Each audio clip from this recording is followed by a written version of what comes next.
ॐ भूर्भुवः स्वः तत्सवितुर्वरेण्यं भर्गो देवस्य धीमहि धियो यो नः प्रचोदयात्। ॐ शांति शांति शांति। नमस्ते मेरे प्यारे दोस्तों, ये भगवान रामना महर्षि की उच्च शिक्षाओं का छठा वीडियो है। इस वीडियो को हम प्रकरण 5 से शुरू करते हैं, जिसका मुख्य विषय है आत्मा अनुसंधान अभ्यास। आत्मा अनुसंधान का अभ्यास प्रारंभ करने वालों को श्री रमन महर्षि अपनी मैं विषयक आंतरिक अनुभूति पर ध्यान एकाग्र करने की तथा संभव हो तब तक उसे जारी रखने की सलाह देते थे। उनको कहा जाता था कि चित्त यदि दूसरे विचार की ओर चला जाए तो इसका ख्याल आते ही उसे मैं की अनुभूति पर पुनः एकाग्र करना चाहिए। इस प्रक्रिया में सहायता के लिए वे विविध उपाय बताते थे। साधक स्वयं को मैं कौन हूँ अथवा यह मैं का भाव कहाँ से उत्पन्न होता है, ऐसे प्रश्न पूछ सकता है। अंतिम लक्ष्य मैं के विषय में हमेशा सावधान रहना है, जो शरीर मन की सब चेष्टाओं के लिए स्वयं को जिम्मेवार मान लेता है। अभ्यास के प्रारंभ में मैं की अनुभूति के प्रति चित्त एकाग्र करने का काम सोचने और देखने के रूप में चलता है। जैसे जैसे अभ्यास आगे बढ़ता है तो यह मैं विषयक विचार लुप्त हो जाता है और उसके स्थान में मैं की या आत्म सत्ता की केवल अनुभूति रहती है। और जब यह अनुभूति स्वयं को पदार्थों तथा विचारों के साथ संबंधित होने की और उनसे एक रूप बनने की आदत छोड़ देती है तो वह पूर्णतया अदृश्य हो जाती है। तब केवल सत्ता का अनुभव शेष रहता है, जिसमें व्यक्तित्व की सक्रियता अस्थायी रूप से समाप्त हो जाती है। शुरू शुरू में यह अनुभव रुक रुक कर उत्पन्न होता है, लेकिन बार बार अभ्यास करने पर उसे लाना तथा बनाए रखना क्रमशः सरल से सरलतर होता जाता है। जब आत्मा अनुसंधान करने वाला इस भूमिका तक पहुंचता है तब उसमें अनायास सत्ता का भाव प्रकट होता है, जिसमें प्रयत्न करने वाला अहंकार अस्थायी रूप से लुप्त हो जाने के कारण वैयक्तिक प्रयास असंभव हो जाता है। लेकिन यह आत्म साक्षात्कार नहीं है, क्योंकि अहम विचार बार बार पुनः उत्पन्न होता रहता है। फिर भी यह अभ्यास की उच्चतम भूमिका है। इस अवस्था के बार बार अनुशीलन से अहम विचार को जन्म देने वाली वासनाएं दुर्बल बनकर अंत में नष्ट हो जाती हैं। और जब इस प्रकार उनका प्रभाव पर्याप्त मात्रा में अक्षीण होता है तब आत्मा की शक्ति शेष वासनाओं को इस प्रकार नष्ट कर देती है कि अहम विचार फिर कभी भी उत्पन्न नहीं होता। यह आत्म साक्षात्कार की अंतिम और अनिवार्य अवस्था है। आत्म सभानता को बनाए रखने का यह अभ्यास एक सौम्य उपाय है जिसमें मन का बलपूर्वक निग्रह करने की पद्धतियों का प्रयोग नहीं किया जाता।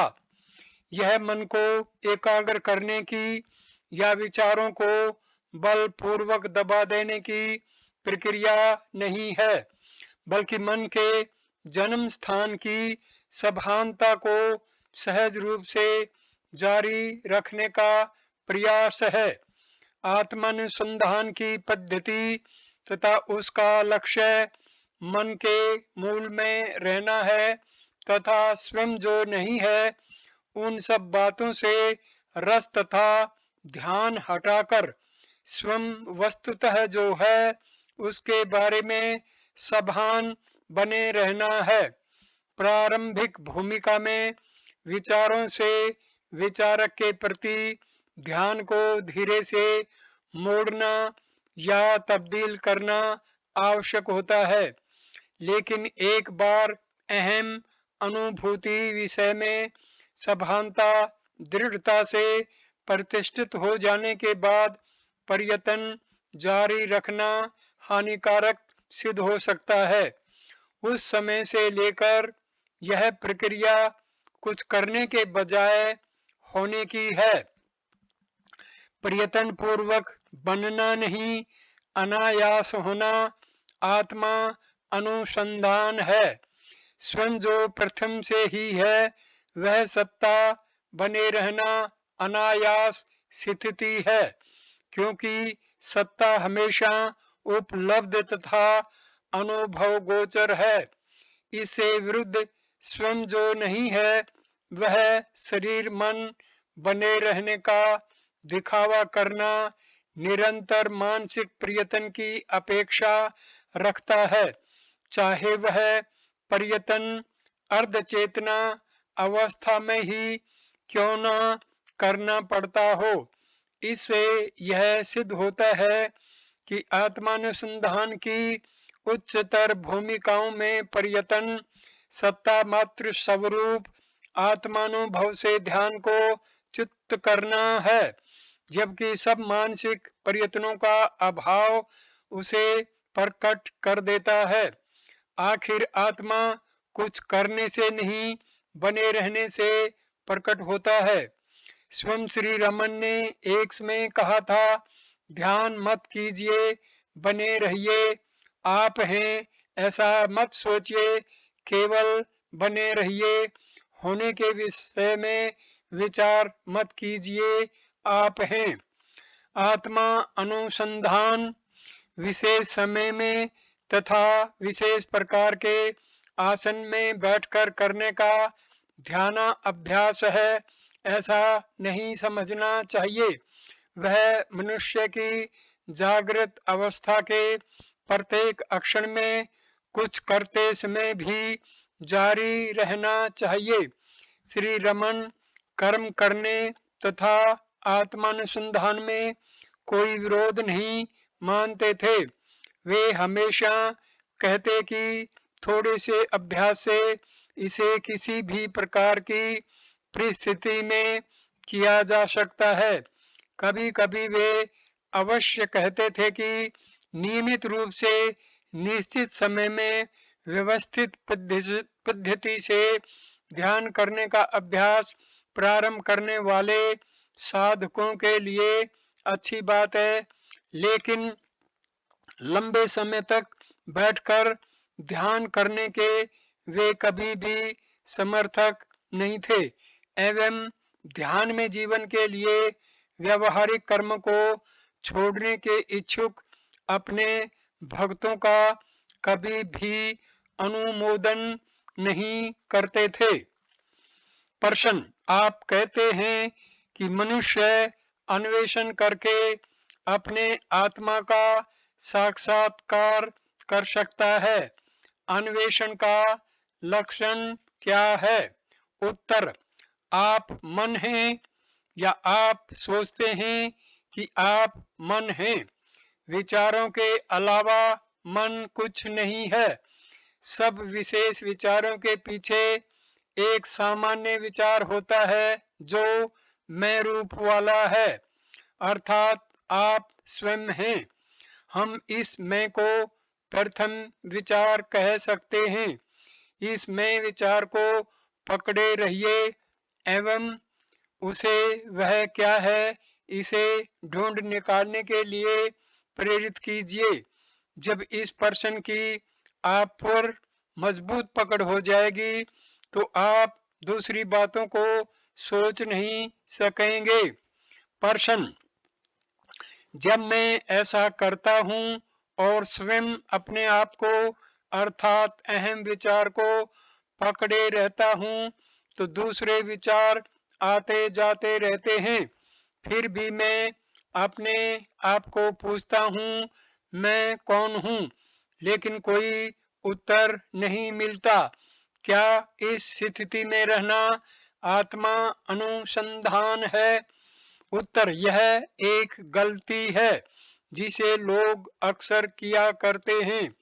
जब आप पूरी गंभीरता से आत्मान्वेषण प्रारंभ करते हैं तो होता यह है कि अहम विचार लुप्त हो जाता है और भीतर की गहराइयों में से कोई दूसरा तत्व आप पर अधिकार कर लेता है, जो आपका मैं नहीं होता जिसने अन्वेषण शुरू किया था। प्रश्न: यह दूसरा तत्व क्या है? उत्तर: वह अहम का सच्चा अर्थ या आत्मा है, अहंकार नहीं है, वह स्वयं परम सत्ता है। प्रश्न: लेकिन आप प्राय यह कहते हैं कि साधक को अभ्यास प्रारंभ करने के बाद आने वाले सब विचारों का त्याग करना चाहिए, किंतु विचार असंख्य हैं। एक विचार का त्याग करने पर दूसरा आता है और इनका कोई अंत नहीं दिखता। उत्तर: मैं यह नहीं कहता कि आपको विचारों का त्याग करते रहना चाहिए। अपने आप से चिपके रहिए अर्थात अहम विचार को जारी रखिए।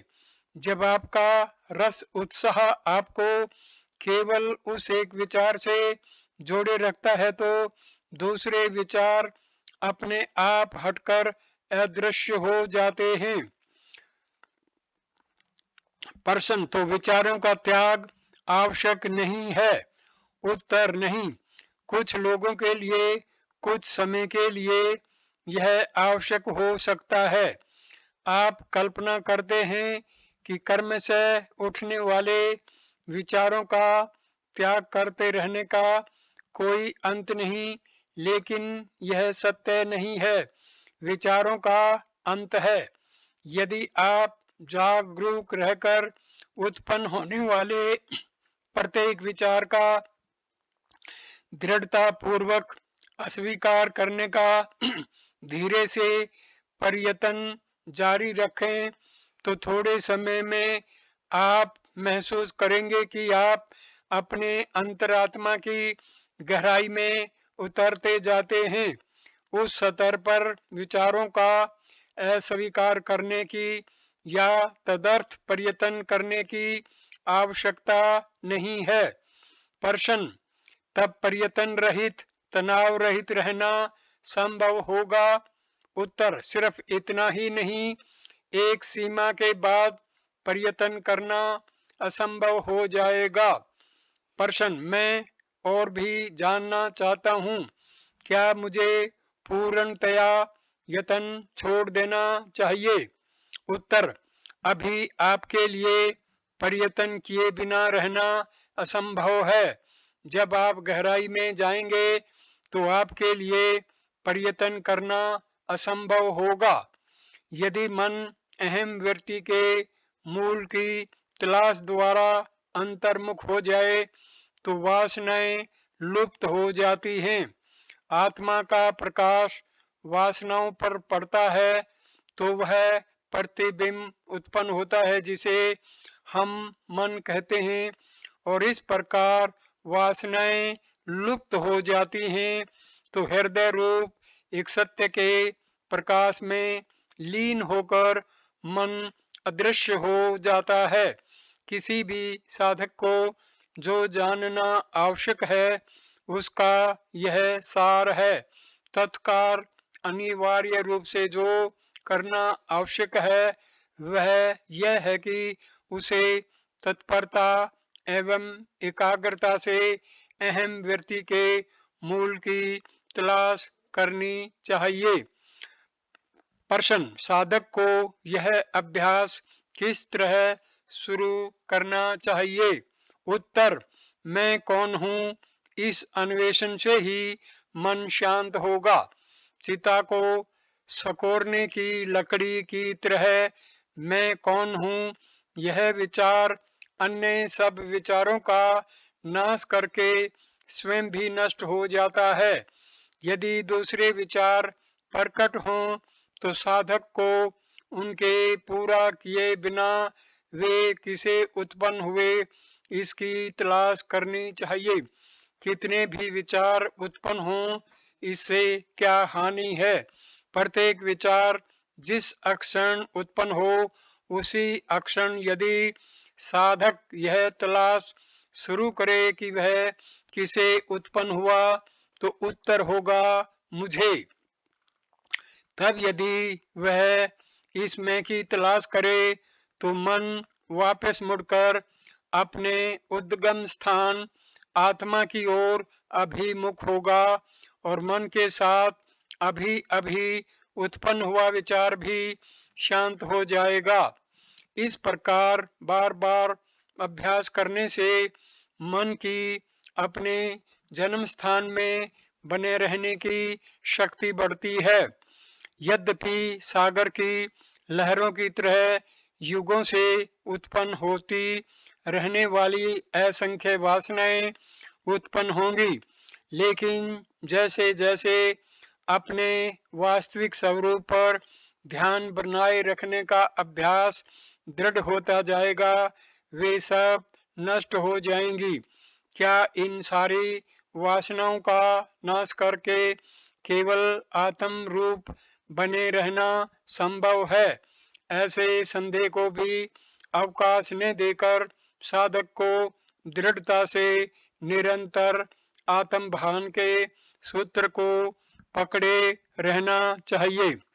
जब तक चित्त में विषय वासनाएं विद्यमान हैं तब तक मैं कौन हूँ की तलाश आवश्यक है।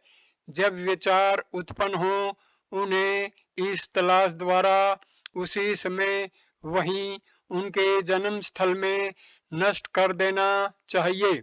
जो आत्मा से अन्य है उसकी ओर ध्यान न देना वैराग्य है और आत्मा को न भुलाना ज्ञान है।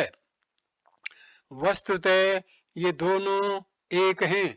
जैसे कोई गोताखोर अपनी कमर पर पत्थर बांधकर सागर में गोता लगाकर उसके तल में रहे मोती पाता है, ऐसे ही प्रत्येक मनुष्य वैराग्य पूर्वक अपनी भीतरी गहराई में डूबकर आत्मा को प्राप्त कर सकता है। निरंतर अपने वास्तविक स्वरूप की स्मृति को आत्मानुभव तक बनाए रखना पर्याप्त है। बंधन किसे कहते हैं इसकी तलाश करके अपने सच्चे नित्य मुक्त स्वरूप को जानना मोक्ष है। मन को सतत आत्मा में जोड़ना आत्मानुसंधान है, जबकि स्वयं अखंड सच्चिदानंद ब्रह्म है ऐसा विचार करना ध्यान है। प्रश्न, योगी कहते हैं कि यदि मनुष्य सत्य को पाना चाहता है तो उसे दुनिया को छोड़कर एकांत वन में चले जाना चाहिए। उत्तर, कर्म में जीवन का त्याग आवश्यक नहीं है। यदि आप हर रोज 1 या 2 घंटे ध्यानाभ्यास करें तो आपके व्यावहारिक कर्तव्यों का पालन कर सकते हैं। यदि आप सही पद्धति से ध्यान करें तो ध्यान के दौरान उत्पन्न हुआ शांत मन का प्रवाह काम के समय भी जारी रहेगा। यह ऐसा ही है जैसे एक विचार को प्रकट करने के दो तरीके हों। आप जो दिशा ध्यान में निश्चित करते हैं वही आपके कर्मों में प्रकट होगी। प्रश्न, ऐसा करने से क्या परिणाम होगा? उत्तर, यदि आप नियमित ध्यानाभ्यास करते रहेंगे तो मालूम होने लगेगा कि लोगों के, घटनाओं के एवं पदार्थों के प्रति आपका दृष्टिकोण बदलता जाता है। आपके कर्म अपने आप आपके ध्यान के अनुरूप होते चले जाएंगे। प्रश्न, तो आप योगियों के साथ सहमत नहीं हैं? उत्तर, मनुष्य को जगत से बांधने वाली व्यक्तिक स्वार्थपरता छोड़नी चाहिए। गलत अहम का त्याग सच्चा संन्यास एवं योग है। प्रश्न, जगत में व्यवहारिक जीवन जीने वाला निस्वार्थ कैसे हो सकता है? उत्तर, ज्ञान और कर्म में कोई विरोध नहीं है। प्रश्न, आपका मतलब है कि अपने व्यवसाय में पूर्ववत कार्य करता हुआ मनुष्य ज्ञान मोक्ष प्राप्त कर सकता है? उत्तर, क्यों नहीं? लेकिन तब वह ऐसा नहीं सोचेगा कि उसका पुराना व्यक्तित्व कार्य कर रहा है। उसकी चेतना क्रमशः बदलती जाएगी और अंत में अहम से परे रहे हुए तत्व में केंद्रित हो जाएगी। प्रश्न, यदि मनुष्य काम में लगा रहे तो ध्यान के लिए कम समय रहेगा? उत्तर, केवल नए साधक के लिए ध्यान के लिए अलग समय निकालना पड़ता है। जो आगे बढ़ रहा होता है वह कार्यरत हो या न हो, गहराई में मुक्ति का आनंद अनुभव करने लगता है।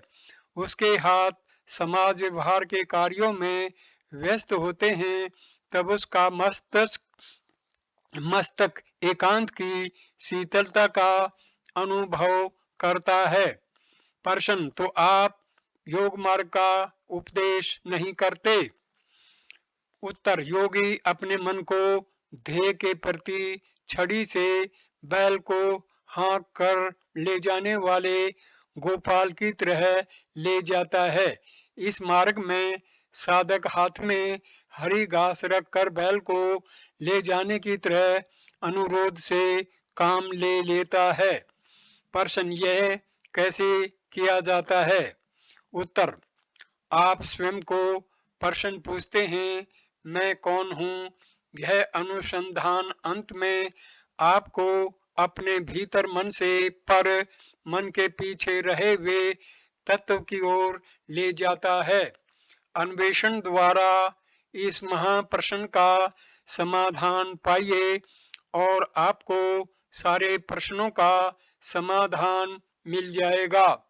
प्रश्न, मैं को ढूंढने पर वहां कुछ नहीं दिखता। उत्तर, क्योंकि आपको शरीर के साथ आत्मा को एक रूप मानने की आदत हो गई है। आप कहते हैं कि वहां आपको कुछ नहीं दिखता। वहां क्या देखना है? कौन देखने वाला है? वह कैसे देखता है? केवल एक चैतन्य है जो अहम विचार रूप में प्रकट होकर स्वयं को शरीर से एक रूप मानता है तथा नेत्रों के माध्यम से स्वयं का चारों ओर प्रक्षेपण करके वस्तुओं को देखता है। वह जागृत अवस्था में भी सीमित होने के कारण स्वयं से भिन्न कुछ देखना चाहता है। उसकी इंद्रियों का प्रमाण सच्चाई की मुद्रा मोहर है, लेकिन वह इस तथ्य का स्वीकार नहीं करेगा कि दृष्टा, दृश्य तथा दर्शन उसी एक अहम रूप से स्फुरित होने वाले चैतन्य की अभिव्यक्ति है। ध्यान से मनुष्य इस भ्रम से मुक्त हो जाता है कि आत्मा कोई दिखाई देने वाला पदार्थ है। सत्य यह है कि वहाँ दिखने वाली कोई वस्तु नहीं है। आप इस समय मैं का अनुभव किस तरह करते हैं? क्या आप अपने को जानने के लिए आपके समक्ष दर्पण रखते हैं? सभानता में मैं है, उसका अनुभव कीजिए, वह सत्य है। प्रश्न, विचारों के उद्गम स्थान की तलाश करने पर अहम की प्रतीति होती है, लेकिन उससे मुझे संतोष नहीं होता। उत्तर बिल्कुल ठीक है। अहम की प्रतीति रूप के साथ संभवतः शरीर के साथ जुड़ी हुई है। शुद्ध आत्मा के साथ कुछ भी जुड़ा हुआ नहीं होना चाहिए। आत्मा असंयुक्त शुद्ध सत्य है, जिसके प्रकाश में अहंकार और शरीर प्रतीत होते हैं। सब विचारों के रुक जाने पर शुद्ध चेतना शेष रहती है। नींद से जगने पर तुरंत अर्थात जगत के बारे में सावधान होने से पहले वह शुद्ध अहम अहम होता है। नींद के अधीन हुए बिना एवं दूसरे विचारों में उलझे बिना उसे दृढ़ता से पकड़ रखा जाए तो जगत के दिखने से कोई हानि नहीं होगी। दृष्टा दृश्य पदार्थों से प्रभावित नहीं होता।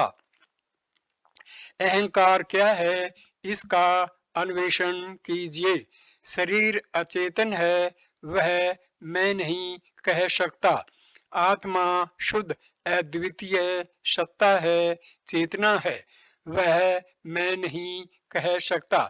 कोई भी गहरी नींद में मैं नहीं कहता तो अहंकार है क्या?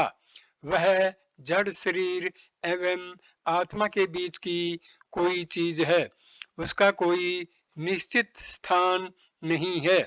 यदि गंभीरता पूर्वक उसकी तलाश की जाए तो प्रेत की तरह वह अदृश्य हो जाता है। रात्रि में अपने निकट छाया हिलने से मनुष्य कल्पना करता है कि कोई भूत या प्रेत है। यदि वह निर्भय होकर ठीक से देखो तो उसे पता चलता है कि वास्तव में कोई भूत नहीं है और जिसे वह प्रेत समझता था वह पेड़ या खंबा है। यदि वह ठीक से न देखे तो प्रेत उसे भयभीत करेगा। केवल ठीक से देखना, तलाश करना जरूरी है, तब प्रेत अदृश्य हो जाता है। वहां प्रेत था ही नहीं। अहंकार भी इसी प्रकार का आभास है। वह शरीर और शुद्ध चैतन्य के बीच की अप्रत्यक्ष कड़ी है, वास्तविक सत्य नहीं है। मनुष्य जब तक उसे ठीक से देखता परखता नहीं, तब तक वह उसे परेशान करता रहता है। लेकिन जब वह उसकी ठीक से तलाश करता है तो उसे यह पता चलता है कि उसका अस्तित्व नहीं है। इस तथ्य को समझाने के लिए एक कहानी है। हिंदुओं के विवाह प्रसंग में प्राय 5-6 दिन तक समूह भोजना समारंभ चलते रहते हैं। ऐसे एक प्रसंग में कन्या पक्ष वालों ने गलती से एक अपरिचित व्यक्ति को सबसे श्रेष्ठ मान लिया और विशेष आदर से उसका स्वागत इत्यादि करने लगे। कन्या पक्ष वालों को उसके साथ विशेष आदर से पेश आते देख वर पक्ष वालों ने उसे उनका कोई महत्वपूर्ण आदमी मान लिया और वे भी उसके साथ विशेष आदर प्रदर्शित करने लगे। उस अनजान आदमी का समय बड़े आनंद से गुजरने लगा। वह हमेशा सच्ची स्थिति को जानता था। एक बार वर पक्ष वालों ने किसी विशेष हेतु से उसके बारे में कन्या पक्ष से पूछताछ शुरू की। तुरंत वह आने वाली मुसीबत को ताड़ गया और चुपचाप भाग गया। अहंकार के बारे में भी ऐसा है। यदि उसका परिचय पाने की प्रवृत्ति की जाए तो वह लुप्त हो जाता है, यदि नहीं तो वह परेशान करता रहता है। प्रश्न, यदि मैं अहम व्यक्ति की तलाश करता हूँ तो मुझे नींद आ जाती है, मुझे क्या करना चाहिए? उत्तर, जब तक आप जागते रहें तब तक तलाश जारी रखिए, यह पर्याप्त है। नींद आए तब तक तलाश जारी रखने से नींद के दौरान भी वह जारी रहती है। जगने पर फिर से तलाश शुरू कीजिए। प्रश्न, मैं शांति कैसे प्राप्त कर सकता हूँ? विचार से शांति नहीं मिलती। उत्तर, शांति आपकी स्वाभाविक अवस्था है। मन इस सहज अवस्था पर आवरण डाल देता है। यदि आपको शांति का अनुभव नहीं होता तो इसका यह अर्थ है कि आप विचार का अभ्यास मन से करते हैं। तलाश कीजिए कि यह मन क्या है और वह लुप्त हो जाएगा। विचार से अलग मन नाम की कोई वस्तु नहीं है। फिर भी चूंकि विचार प्रकट होते हैं, आप ऐसे स्थान की कल्पना करते हैं जहाँ से विचार प्रकट होते हैं और आप उसे मन कहते हैं।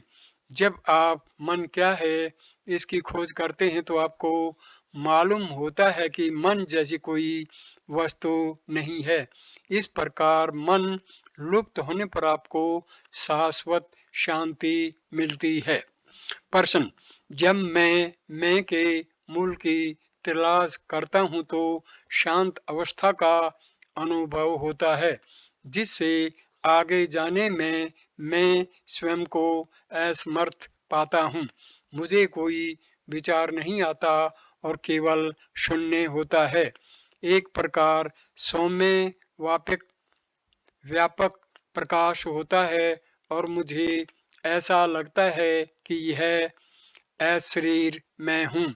मुझे कुछ मालूम नहीं होता और शरीर या रूप नहीं दिखता। ऐसे आनंददायक अनुभव आधे घंटे तक रहता है। क्या मेरा यह निर्णय सही है कि अखंड आनंद अर्थात निर्वाण या मोक्ष कुछ भी कहा जाए, उसे प्राप्त करने के लिए निरंतर अभ्यास से ऐसे अनुभव की अवस्था में घंटों तक, दिवसों तक, महीनों तक रहना जरूरी है? उत्तर, इसका अर्थ मोक्ष नहीं है। इस अवस्था को मनोलय या विचारों की अस्थायी निश्चल अवस्था कहा जाता है। मनोलय एकाग्रता की वह अवस्था है जिसमें विचारों की गति कुछ समय के लिए रुक जाती है। जब यह एकाग्रता समाप्त होती है तब पुराने और नए विचार पूर्ववत उत्पन्न होते हैं। यह मन के उपशमन की अस्थायी अवस्था यदि 1000 वर्ष तक रहे तो भी वह विचारों के संपूर्ण नाश की ओर नहीं ले जा सकती, जिसे मोक्ष या जन्म मरण रूप संसार से हमेशा के लिए छूटना कहते हैं। इसलिए अभ्यासशील साधक को निरंतर सतर्क रहना चाहिए और आंतरिक रूप से यह अन्वेषण करना चाहिए कि इस आनंद का अनुभव करने वाला कौन है। इस अन्वेषण के अभाव में वह दीर्घ काल तक रहने वाली समाधि या योग निद्रा में चला जाएगा। आध्यात्मिक साधना की इस भूमिका पर योग्य मार्गदर्शक के बिना कई लोग इस भ्रम के शिकार हुए हैं कि यही मोक्ष है और बहुत कम साधक ध्येय तक सुरक्षित रूप से पहुंच पाए हैं। इस हकीकत को यह कथा अच्छी तरह से स्पष्ट करती है। एक योगी गंगा किनारे कई सालों से तप कर रहा था। जब उसने एकाग्रता की ऊंची भूमिका प्राप्त कर ली तो उसने यह मान लिया कि इस अवस्था में लंबे अरसे तक रहना मोक्ष है और उसी का अभ्यास करने लगा। एक दिन गहरी समाधि में जाने से पूर्व उसे प्यास लगी और शिष्यों से गंगा से थोड़ा पानी, पीने का पानी लाने को कहा, लेकिन जल लेकर शिष्य आए तब तक वह योग निद्रा में जा चुका था और उस अवस्था में बहुत वर्षों तक रहा, जिसके दौरान गंगा प्रवाह दूर हट गया था। जब वह उस अवस्था से जागा तो तुरंत उसने कहा, पानी पानी, लेकिन न तो वहां शिष्य थे न गंगा का प्रवाह। सबसे पहले जो चीज उसने मांगी वह पानी थी, क्योंकि समाधि में जाने से पूर्व उसके मन की ऊपरी सतह पर पानी का विचार था और मन को एकाग्र करके, चाहे वह एकाग्रता कितनी ही गहरी और लंबे अरसे तक रहने वाली क्यों न हो, उसने सब विचारों को अस्थायी रूप से शांत कर दिया था। जब उसकी चेतना वापस आई तो वह ऊपरी सतह वाला विचार पूरी शक्ति एवं वेग के साथ वर्षाकालीन बांध तोड़कर बहने वाले नदी के बाढ़ के प्रवाह की तरह ऊपर आ गया। ध्यान में बैठने के पूर्व अक्षण में आए विचार का यदि यह प्रभाव है तो इसमें संदेह नहीं है कि उसने पहले लंबे समय के दृढ़ मूल हुए विचार भी उसी तरह सुरक्षित बने रहेंगे। यदि सब विचारों का नाश मोक्ष है तो क्या उसने मोक्ष पा लिया था, ऐसा कहा जा सकता है। साधक अस्थाई मनोलय तथा सताई मनोनाश के भेद को ठीक से समझते नहीं। मनोलय में विचार तरंगों का अल्प विराम होता है, जिसका अवधि चाहे 1000 साल का भी हो, उसका अंत होते ही पुनः विचार उत्पन्न होते हैं। इसलिए साधक को अपने आध्यात्मिक विकास का सावधानी से निरीक्षण करते रहना चाहिए। विचारों के इन अल्प विराम वाले अवधियों से उसे भ्रम नहीं पड़ना चाहिए। जिस क्षण ऐसा मनोलय हो, उसी क्षण चेतना को पुनः प्रबुद्ध करके आंतरिक रूप से अन्वेषण करना चाहिए कि कौन इस विराम का अनुभव करता है। किसी भी व्यक्ति या विचार को प्रश्रय न देते हुए साधक को इस योग निद्रा या आत्म सम्मोहन से भी अवश्य बचना चाहिए। यद्यपि यह ध्येय के प्रति प्रगति का चिन्ह है, फिर भी यह वह बिंदु है जहाँ से मोक्ष और योग निद्रा के मार्ग अलग होते हैं। मोक्ष का सबसे सरल, सीधा एवं छोटा मार्ग विचार मार्ग है। इस अन्वेषण से आप विचार शक्ति को तब तक गहराई में ले जाते हैं जब तक वह अपने जन्म स्थान तक पहुंचे और उसमें समा जाए। तभी आपको भीतर से प्रत्युत्तर मिलेगा और आप सभानता पूर्वक यह जानेंगे कि सब विचारों, वृत्तियों को हमेशा के लिए नाश करके आपको पूर्व विराम मिल गया। प्रश्न: यह अहम विचार मुझ में प्रकट तो होता है, पर मैं आत्मा को नहीं जानता। उत्तर: यह सब मानसिक ख्याल हैं। इसमें आप एक गलत अहम से तादात्म्य कर रहे हैं, जो अहम विचार है। इस अहम विचार का उदय अस्त होता रहता है, लेकिन अहम का जो सच्चा अर्थ है वह उदय अस्त से पर है। आपके होने में कहीं भी कटाव या विराम नहीं हो सकता। जो सोए थे वही आप जगे हैं। गहरी नींद में आपको कोई दुख नहीं होता, लेकिन अब है। इस समय ऐसा क्या हुआ है जिससे इस फर्क का अनुभव होता है? नींद में अहम विचार नहीं था, अब है। सच्चा अहम दिखता नहीं और झूठा अहम आत्मा बनकर स्वयं को दिख रहा है। यह मिथ्या अहम आपके सच्चे अहम के ज्ञान का विरोधी है। तलाश कीजिए कि यह झूठा अहम कहाँ से उत्पन्न होता है, तब वह लुप्त हो जाएगा। तब आप वस्तुतः जो हैं, पूर्ण सत्ता हैं, वह रहेंगे। प्रश्न, इसको कैसे सिद्ध किया जाए? अब तक मुझे सफलता नहीं मिली। उत्तर, अहम विचार के मूल की तलाश कीजिए। बस यही एक काम मनुष्य को करना है। अहम विचार के कारण विश्व का अस्तित्व है। यदि वह समाप्त होता है तो दुख का भी अंत होता है। अहम विचार केवल उसके मूल की तलाश करने पर नष्ट होगा। लोग प्राय पूछते हैं कि मन का निग्रह कैसे किया जाए। मैं उनको कहता हूँ, मुझे मन दिखाइए, तब आप जानेंगे कि क्या करना है। हकीकत यह है कि मन केवल विचारों का समूह है, अतः आप उसे नष्ट करने के विचार से या इच्छा से कैसे नष्ट कर सकते हैं? आपकी इच्छाएं एवं विचार मन का भाग हैं। मन नए विचारों से पुष्ट होता है, इसलिए मन के साधन से मन को नष्ट करने का प्रयत्न मूर्खता है। इसका एक ही मार्ग है कि मन के मूल का अन्वेषण करने का सूत्र दृढ़ता से पकड़ रखा जाए, तब वह अपने आप अक्षीण होकर लुप्त हो जाएगा। योग चित्त वृत्तियों के निरोध का उपदेश करता है, लेकिन मैं आत्मानुसंधान की बात कहता हूँ। यह व्यवहारिक मार्ग है।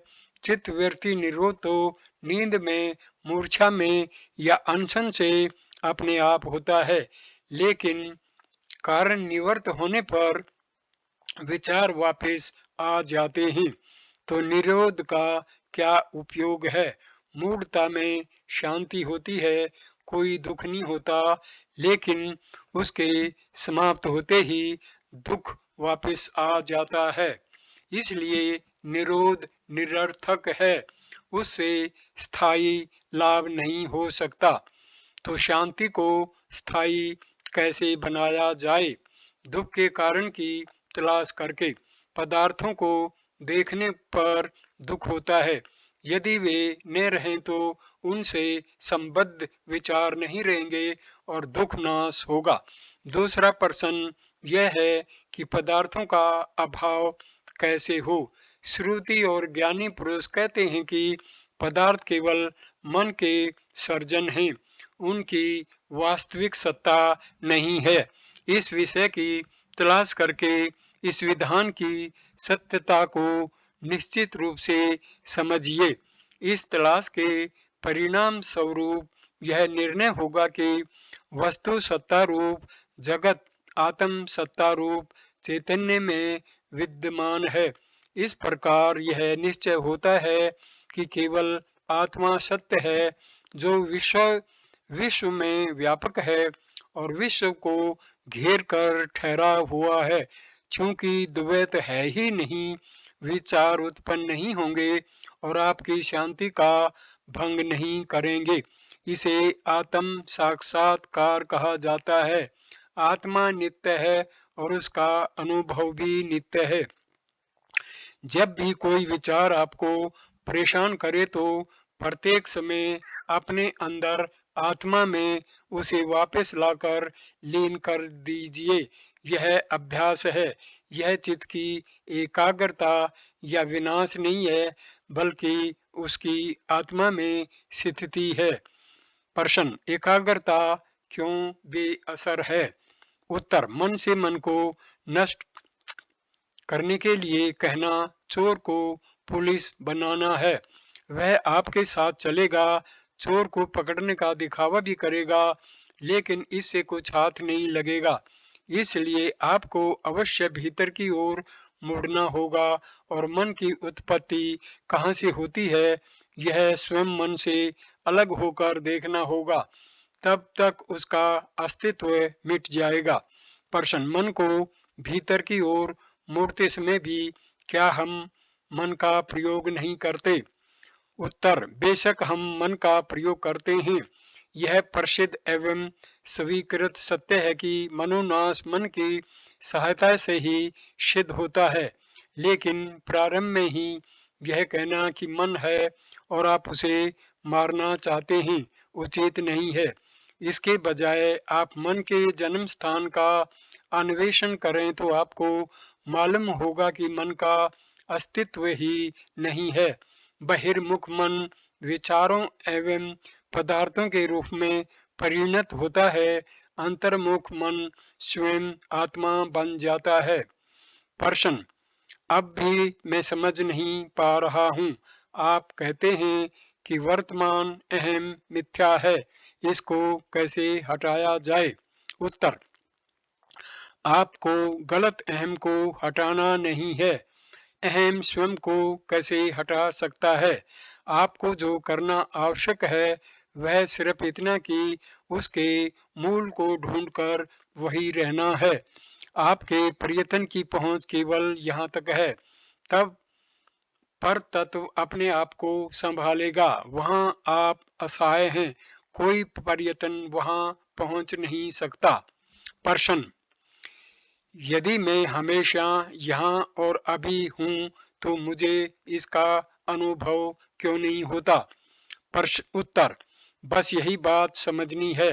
अनुभव नहीं होता ऐसा कौन कहता है? क्या ऐसा सच्चा अहम कहता है कि मिथ्या अहम? इसकी परीक्षा कीजिए। आपको तब पता चलेगा कि यह मिथ्या अहम है। यह मिथ्या अहम रुकावट है जिसे हटाना जरूरी है। तब सच्चे अहम का आवरण हट जाएगा। मैंने अनुभव नहीं किया, यह भाव अनुभव के मार्ग में रुकावट है। वस्तुतः वह पहले से ही अनुभव गोचर है। कोई नया अनुभव आवश्यक नहीं है। अनुभव नई चीज नहीं है। यदि वह अब तक अस्तित्व में नहीं था और उसे अब अस्तित्व में आना हो तो वह अनित्य है। जिसका जन्म है उसकी मृत्यु भी होती है। यदि अनुभव नित्य नहीं है तो उसे प्राप्त करना बेकार है। इसलिए आप जिसे हम ढूंढ रहे हैं वह ऐसा नहीं है कि जिसे नए सिरे से अस्तित्व में आना है। वही तो एकमात्र नित्य तत्व है, लेकिन रुकावट के कारण जाना नहीं जा रहा है और इसी को हम ढूंढ रहे हैं। जो हमें करना है वह यही कि रुकावट को या आवरण को हटाना है। जो नित्य है वह नित्य है, ऐसा अज्ञान के कारण नहीं जाना जा रहा है। अज्ञान रुकावट है।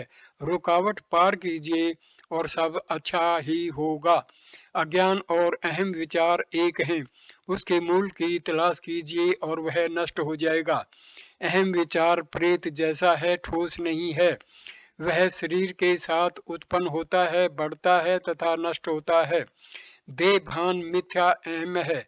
इसे छोड़ना हो तो इसके मूल की तलाश कीजिए। दूसरा उपाय नहीं है।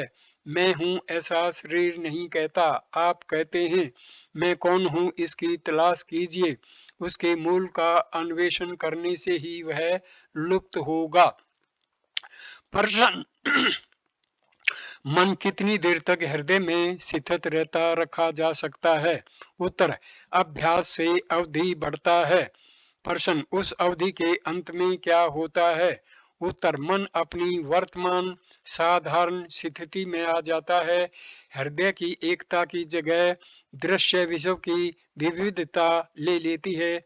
इसे बहिर्मुख मन कहते हैं। हृदय के प्रति गति करने वाले मन को विश्रांत मन कहते हैं। जब साधक हर रोज इस प्रकार के अभ्यास का अवधि अधिकाधिक बढ़ाता है तो दोषों के दूर होने से मन शुद्ध हो जाता है और अभ्यास इतना सरल हो जाता है कि शुद्ध मन जिस अक्षण स्वमूल का अन्वेषण प्रारंभ करता है उसी अक्षण हृदय में लीन हो जाता है। प्रश्न, ध्यान में सच्चिदानंद आत्मा का एक बार अनुभव करने वाले साधक के लिए विध्यान अवस्था में स्वयं को शरीर मानना संभव है? उत्तर: हाँ, यह संभव है, लेकिन धीरे धीरे अभ्यास के परिपक्व होने पर उसका यह मिथ्या तादात्म्य लुप्त हो जाएगा। आत्मा के पूर्ण प्रकाश में भ्रम का अंधकार हमेशा के लिए नष्ट हो जाता है। सब वासनाओं का उन्मूलन किए बिना प्राप्त किया गया आत्मानुभव शिथिल नहीं होता।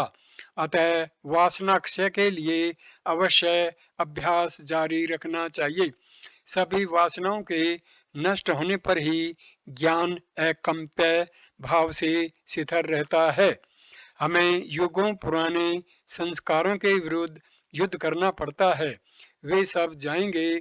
भूतकाल में जिन्होंने साधना की होती है, उनकी वासनाएं तुलनात्मक दृष्टि से जल्दी चली जाएंगी, दूसरों के लिए कुछ देर से जाएंगी। प्रश्न: क्या ये संस्कार धीरे धीरे एक के बाद एक जाएंगे या एक दिन सब के सब अचानक चले जाएंगे? मैं यह इसलिए पूछ रहा हूँ कि यद्यपि मैं यहाँ काफी समय से रह रहा हूँ, स्वयं में धीमा परिवर्तन भी नहीं देखता हूँ। उत्तर: सूर्योदय होने पर अंधकार क्या धीरे धीरे जाता है या तुरंत चला जाता है? प्रश्न: विचार साधना में मैं प्रगति कर रहा हूँ, ऐसे में कैसे जान सकता हूँ? उत्तर: आत्म साक्षात्कार के मार्ग में प्रगति का मानदंड निर्विचार स्थिति के स्तर हैं, लेकिन आत्म साक्षात्कार में कोई स्तर नहीं है, वह हमेशा एक समान होता है। आत्मा नित्य साक्षात है, विचार रुकावट है। आत्मा नित्य अपरोक्ष या साक्षात है। ऐसे ज्ञान के मार्ग में रही हुई रुकावटों का कम होना प्रगति का मानदंड है। इसलिए विचार किसके लिए हैं, ऐसा देखते रहकर उनका निरोध अवश्य करना चाहिए। इस तरह आप उनके मूल में पहुंचते हैं, जहां वे उत्पन्न नहीं होते। प्रश्न: संदेह हमेशा उत्पन्न होते रहते हैं, इसलिए मेरा यह प्रश्न है। उत्तर: एक संदेह होता है, इसका समाधान किया जाता है, दूसरा खड़ा होता है, वह जाता है, केवल तीसरे को स्थान देने के लिए, और यह सिलसिला इस तरह चलता ही रहता है। सारे संशयों को मिटाना असंभव है। देखिए कि संशय किसे होते हैं, उनके मूल में पहुंचकर वहीं बस जाइए तो वे उत्पन्न नहीं होंगे। संशयों को इस प्रकार ही नष्ट किया जा सकता है। प्रश्न: क्या मुझे उत्तर दिए बिना पूछते रहना चाहिए कि मैं कौन हूँ? कौन किसको पूछता है? विचार के दौरान भावना कैसी होनी चाहिए? यह आत्मा है या अहंकार? उत्तर: मैं कौन हूँ, इस अन्वेषण में मैं अहंकार है। प्रश्न का सही मतलब अहंकार का मूल या जन्म स्थान क्या है, ऐसा है। मन में किसी प्रकार की भावना आवश्यक नहीं है। जो आवश्यक है वह केवल इतना कि आप इस आकार प्रकार के, इस नाम के शरीर हैं इत्यादि भाव छोड़ देने हैं। आपके वास्तविक स्वरूप में किसी विशेष भावना की आवश्यकता नहीं है। वह हमेशा जैसा है वैसा रहता है, वह सत्य है, कोई भावना नहीं। प्रश्न: लेकिन क्या यह विचित्र सी बात नहीं कि मैं को ढूंढे? क्या मैं कौन हूँ का अन्वेषण एक अर्थहीन सूत्र साबित नहीं होगा? या मुझे मंत्र की तरह इसे अंतहीन रूप से बार बार अपने आप को पूछता रहना चाहिए? उत्तर: आत्मानुसंधान निश्चित रूप से अर्थ शून्य सूत्र नहीं है, और वह मंत्र जप से कहीं अधिक प्रभावी है। यदि मैं कौन हूँ यह अनुसंधान केवल मानसिक प्रश्न होता तो उसका विशेष मूल्य नहीं होता। इसका मुख्य हेतु संपूर्ण मन को उसके मूल स्थान में केंद्रित करना है। इसलिए यह एक अहम द्वारा दूसरे अहम का अन्वेषण नहीं है। आत्मानुसंधान शून्य सूत्र नहीं है, क्योंकि इसमें पूरे मन की तीव्रता सक्रियता है, जिसके द्वारा उसे शुद्ध आत्म चैतन्य में स्थिरता पूर्वक प्रतिष्ठित किया जाता है। आत्मा अनुसंधान वह एक अमोघ साधन है, वह एकमात्र सीधा मार्ग है जिससे अनंत पूर्ण सत्ता का अनुभव किया जाता है, जो वस्तुतः स्वयं आप हैं। प्रश्न में प्रातः एवं सायकाल कुछ समय के लिए आत्मानुसंधान का अभ्यास करूं तो पर्याप्त है, या मुझे हमेशा जब मैं चलता या लिखता होता हूं तब भी इसे जारी रखना चाहिए? उत्तर: आपका सच्चा स्वभाव क्या है, होना या चलना या लिखना? होना एक अपरिवर्तनशील निरपेक्ष सत्य है जो मुख्य है। चलना, लिखना इत्यादि सापेक्ष एवं गौण हैं। जब तक आप इस शुद्ध सत्ता की अवस्था को जान लें तब तक आत्मानुसंधान करना चाहिए। एक बार आप इसमें प्रतिष्ठित हो गए तो आगे कोई चिंता नहीं। विचार उत्पन्न ही न हों तब कोई भी उनके मूल का अन्वेषण नहीं करेगा। जब तक आप मैं चलता हूँ या मैं लिखता हूँ ऐसा सोचते हों तब तक आपको यह सब कौन करता है, इसका अनुसंधान जारी रखना चाहिए। प्रश्न: यदि मैं विचारों का आविष्कार करता रहूं तो इसे विचार कहा जा सकता है? उत्तर: यह प्रारंभिक कदम हो सकता है, लेकिन विचार का वास्तविक आरंभ तब होता है जब आप मन की आंतरिक गति से अर्थात विचार तरंगों से पर होकर अपने स्वरूप में ठहरना सीख लेते हैं। प्रश्न: तो विचार बौद्धिक प्रक्रिया नहीं है? उत्तर: नहीं, वह आंतरिक विचार या अन्वेषण है। नए साधकों को मन के सूत्र को पकड़कर उसके अन्वेषण की सलाह दी जाती है, लेकिन आखिर यह मन है क्या? वह आत्मा का प्रक्षेपण है। ढूंढिए कि वह किसे दिखाई देता है और कहाँ से प्रकट होता है। अहम विचार इसका मूल कारण है, ऐसा मालूम होगा, और अधिक गहराई में जाने पर अहम विचार लुप्त हो जाता है और उसके स्थान में अहम चेतना का अनंत विस्तार शेष रहता है। प्रश्न: मैंने श्री अरविंद आश्रम की माता जी से पूछा, मैं मेरे मन को निर्विचार रखना चाहता हूँ, जिससे ईश्वर अपने सच्चे स्वरूप में मुझे दर्शन दे, लेकिन मुझे कुछ दिखता नहीं। उन्होंने जवाब दिया, आपकी मन स्थिति सही है, शक्ति ऊपर से नीचे उतरेगी, वह सीधा अनुभव है, मुझे कुछ और करना चाहिए? उत्तर: आप जो हैं वह रहें, न कुछ नीचे उतरता है न ही प्रकट होता है। अहम का लुप्त होना जरूरी है, जो है वह हमेशा है। इस समय भी आप वही हैं, उससे भिन्न नहीं। शून्य को देखने वाले आप हैं, उसे देखने के लिए आप वहाँ होते हैं। आप किसकी राह देख रहे हैं? मैंने कुछ नहीं देखा, यह विचार एवं कुछ देखने तथा पाने की अपेक्षा, यह सब अहंकार की करतूत है। आप अहंकार के जाल में फंसे हैं। यह सब आप नहीं, अहंकार कह रहा है। आप अपने आप बने रहिए और अधिक कुछ नहीं करना है। जन्म लेकर आप कहीं पहुंचते हैं, यदि पहुंचते हैं तो वहां से वापस भी आते हैं। इसलिए यह सब जाल छोड़िए, आप जैसे हैं वैसे रहिए। देखिए कि आप कौन हैं और जन्म, आने जाने तथा भ्रमण से मुक्त आत्म रूप बने रहिए।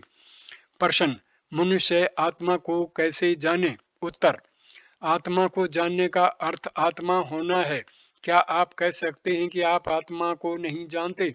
यद्यपि आप अपनी आंखों को नहीं देख सकते, और यदि आपको दर्पण न दिया जाए तो क्या आप अपनी आंखों के अस्तित्व का इनकार करेंगे? इसी प्रकार यद्यपि आत्मा वस्तु रूप नहीं बनता, फिर भी आप उसके विषय में सावधान हैं।